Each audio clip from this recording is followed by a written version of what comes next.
mathemaths.com. Let's start with question number 6 of exercise number 2.3. The statement of this question is x square minus x minus 2. इसको हमने factorise करना है. ये इसकी factorisation बहुत simple है. इसमें हो कुछ ये रहा है कि ये एक्स स्क्वायर इसी तरह से है. इसको हम लिख सकते हैं इस माइनस एक्स को minus 2x plus x minus 2, और ये माइनस 2 इसी तरह से है.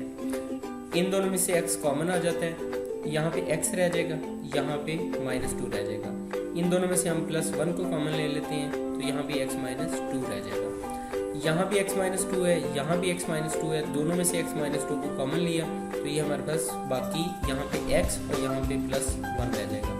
और इस तरह से हमने इसको फैक्टराइज कर दिया. ये क्वेश्चन कंप्लीट हो चुका है. अगर आपको इसमें कोई कन्फ्यूजन है तो आप हमसे कॉन्टैक्ट करें. हमारा यूट्यूब चैनल अवेलेबल है, आप उसे सब्सक्राइब करें ताकि हमारी लेटेस्ट वीडियोज़ और अपडेट्स आपको मिलती रहें. Thanks for watching mathemaths.com.